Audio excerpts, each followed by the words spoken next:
এই বন্ধু খিদা পায় আছে। ও ভাই ভালো বুদ্ধি পেয়েছি, আমার সঙ্গে আই। কোথায় যাবি রে? চল লোকের বাড়িতে গিয়ে খাবার খাবো। ও হ্যাঁ ভালো বুদ্ধি। কই বাড়িতে কেউ আছো? গেটটা একটু খোলো। না বাড়িতে কেউ আছো নাকি? কে রে? ও তোরা? হ্যাঁ হ্যাঁ কি হয়েছে বল। একটু খাবো খিদা পায় আছে। ও আচ্ছা আচ্ছা আমার বাড়িতে এসো। হ্যাঁ চলো। ও কত সুন্দর বাড়ি। কি বললি? এখানে আই গাধা, আমার বাড়ি এর ভেতরে।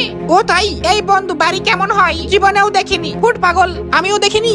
এই এটা আমার বাড়ি। আই ওটা কি? ওটা হাওয়া খাওয়া ফ্যান। ও তাই? ও আমি হাওয়া খাবো। হ্যাঁ বসো বসো। ও পেট ভরে খাবো। দাঁড়া ফ্যানটা অন করি। কি উরি বাবা। এটা কি? ওটা দিয়ে হাওয়া খাই পাগল। ও হাওয়া খাই? হ্যাঁ দাঁড়া তোদের জন্য আমি খাবার নিয়ে আসি। এই নে তোরা ভাগ করে খা। ও ভাই কতগুলো খাবার। কথা কম বল, গ্যাপা গ্যাপ খা। এই আমাকে দে। আরে না আমি বেশি খামো। এগুলা রাক্ষস নাকি? পেটটা ভরলো। এরা করে কি হয় কি? ওগুলা আবার কি? না দেখে আসি। না এর কি হয়েছে? কি দেখবি? তোকে কেন বলবো? আমি যাই মানে তাই দেখি। কি বললি? আউ আউ আউ উরি বাবা। এই ধর ধরে আমার বাড়িতে এসে আমাকেই গরম। ও ভাই সব ওরে বাবা গো। এই যা আর আসবি না, পালাও মুখ পোড়াগুলো। ও তুই যাসনি? যাচ্ছি যা আর আসবি না আমার বাড়ি।